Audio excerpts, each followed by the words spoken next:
जय माँ पीताम्बरा, जय श्री महाकाल। सनातन धर्म प्रेमी भक्तजनों, आज का हमारा प्रसंग है माँ भगवती ब्रह्मास्त्र महाविद्या की पूर्ण कृपा हमारे जीवन में कैसे प्राप्त हो, माँ भगवती का जल्दी से दर्श, जल्दी से स्पर्श कैसे हो। आज का हमारा यही प्रसंग लेकर मैं आज आपके समक्ष वीडियो में आई हूँ।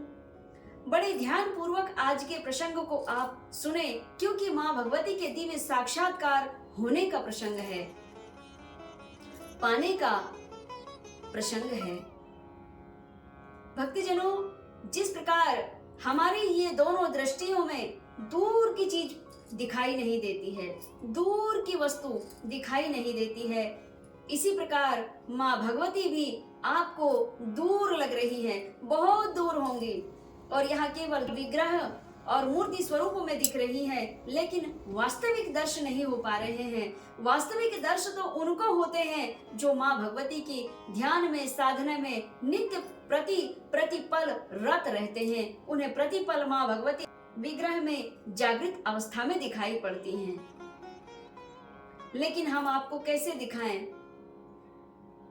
एक होई अंधा, दोई होई अंधा, केहे समझाऊं जगत सब अंधा।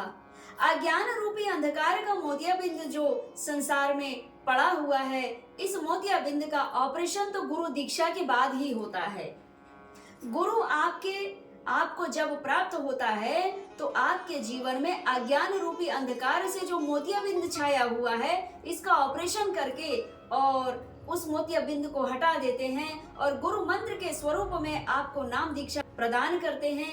जिस नाम दीक्षा के प्रभाव से, जिस नाम दीक्षा को आप भजते भजते उस परम दिव्य परम सत्य का बोध आपको हो पाता है, पूर्ण सत्य का ज्ञान आपको हो पाता है। इसीलिए जब जैसे ही आपकी गुरु दीक्षा होती है तो माँ भगवती बगलामुखी देवी की जो आप आराधना करते हैं और माँ बगलामुखी शक्ति सिद्धपीठ सिवनी मध्य प्रदेश से जब आपकी दीक्षा होती है तो आपको यही समझाया जाता है कि हे पुत्र पुत्रियों, आप अपने आप को ऐसा समझ लो कि भगवान, हे माँ भगवती, मैं एक अबोध बालक, अबोध बालिका हूँ, मुझे कुछ भी ज्ञान नहीं है, मैं बिल्कुल शून्य में बैठा या बैठी हुई हूँ और मुझे आपका दर्श, स्पर्श और मेरे जीवन में आपकी पूर्ण कृपा चाहिए।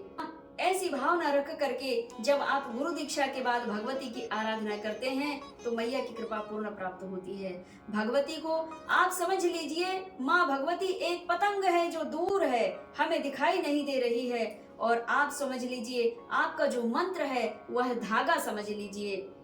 मंत्र रूपी धागे को जैसे जैसे जपेंगे आप तो मंत्र रूपी धागे से भगवती स्वयं खिंची चली आएंगी और आपका भी आकर्षण बनेगा और माँ भगवती का भी आकर्षण बनता है मंत्र जप में, और दोनों एक दूसरे की तरफ खींचे चले आते हैं। भक्त भगवान की ओर जाता है, भगवान भक्त की ओर चले आते हैं, खींचे चले आते हैं। भक्त भगवान की ओर खींचा चला जाता है मंत्र के प्रभाव से, और भगवान भी मंत्र के, भगवती भी मंत्र के प्रभाव से आपकी ओर खींची चली आती है, और फिर एक दिन दोनों का मिलन हो जाता है। अद्भुत क्षण होता है वो। संसार की संपूर्ण शक्तियां फिर उस महाभगवती, इन महाभगवती के अधीन हो जाती हैं और सारी शक्तियां आपके समक्ष होती हैं। फिर आप चुन नहीं पाते हैं कि हम कौन कौन सी शक्ति का दर्श करें, स्पर्श करें, इनका नाम क्या है, और फिर वह साधक का जीवन सफल हो जाता है। और जब भगवती का दर्श और स्पर्श हो जाता है तो साधक के मन में चल रही सारी कामनाओं की अपने आप पूर्ति होने लगती है और साधक का जीवन और साधक के परिवार का जीवन भी खुशहाल और नवनिहाल हो जाता है। जब जिस परिवार में एक भी बालक या बालिका साधक या साधिका बन जाते हैं तो उनका जीवन तो सार्थक होता ही है, उनके परिवार का जीवन भी सार्थक हो जाता है। लेकिन साधक के परिवार में साधक के लिए ईर्षा नहीं रखना चाहिए। अगर ईर्षा जो रखता है तो भगवान उनका हिसाब अवश्य लेते हैं। साधक तो प्रतिपल प्रसन्न चित्त रहता है। हाय हाय मेरी मौज फकीरी में,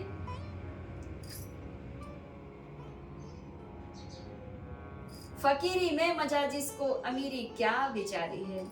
इसीलिए साधक हमेशा प्रतिपल अपने इष्ट में लीन रह करके सदैव प्रसन्न चित्त रहता है तो भगवान प्रतिपल उसकी रक्षा करते हैं, कृपा करते हैं। आज के प्रसंग में इतना ही। जय माँ पीताम्बरा, जय श्री महाकाल।